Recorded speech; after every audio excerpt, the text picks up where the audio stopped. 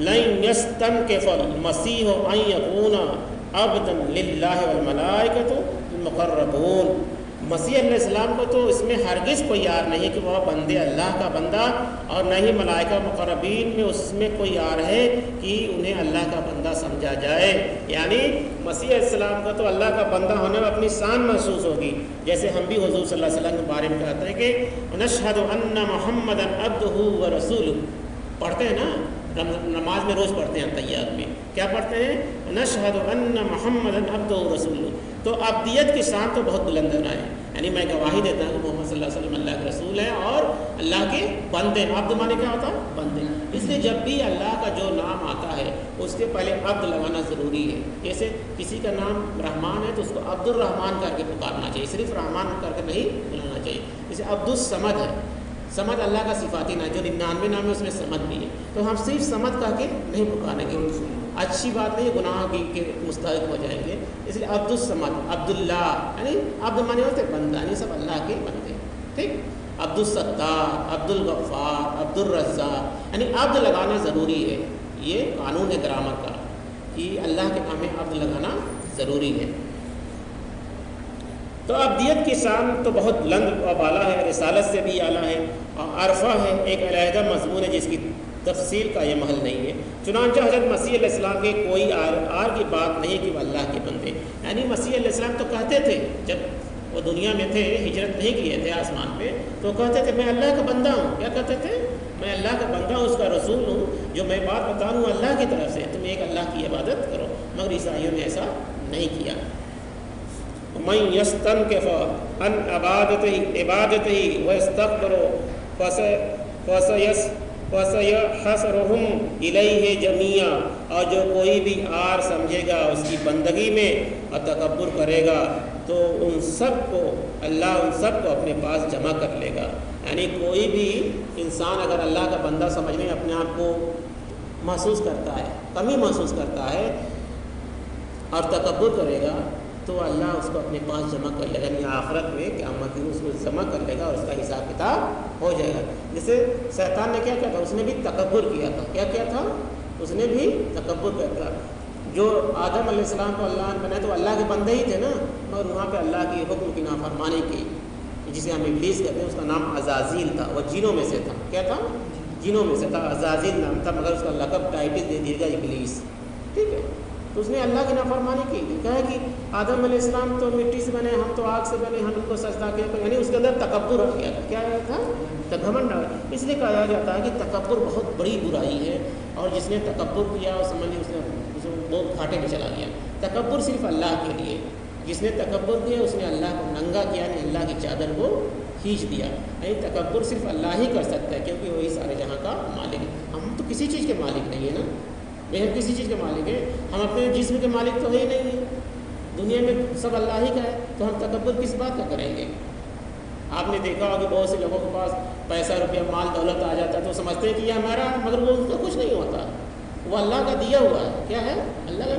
دیکھتے ہیں وہ کچھ دنوں کے بعد وہ بھی روڈ پہ آ جاتے ہیں نا، ایسا ہوتا ہے۔ تو تکبر نہیں کرنا، انسان کو تکبر کرنا ہی نہیں ہے، یہ بہت بڑا گناہ ہے۔ فَأَمَّا الَّذِينَ آمَنُوا وَعَمِلُوا الصَّالِحَاتِ فَيُوَفِّيهِمْ أُجُورَهُمْ وَيَزِيدُهُمْ مِنْ فَضْلِهِ، بس جو لوگ ایمان لائے ہوں گے اور انہوں نے نیک عمل کیے ہوں گے تو ان کو تو ان کا پورا اجر بھی دے دے گا اور انہیں مزید بھی دے گا اپنے خاص فضل میں سے۔ یعنی جو لوگ کیا کیے ہوں گے؟ ایمان لائے ہوں گے۔ ایمان لانے کا مطلب کیا تھا کہ اللہ اس کے رسول پر، اللہ کے جو رسول ہوتے ہیں، اللہ اس کے رسول پر، اس کے ملائکوں پر، یعنی اس کے فرشتوں پر، ان کی کتابوں پر، یعنی اور آخرت کے دن پر جو ایمان لایا گا، جو بھی بندہ ایمان لایا ہوگا اور اس کے مطابق اپنی زندگی گزارے گا تو اور نیک عمل کیا ہوگا تو اللہ تعالیٰ اس کا پورا بدلہ دے دے گا اور اس میں بڑھا بھی دے گا، اپنے فضل سے کیا کر دے گا؟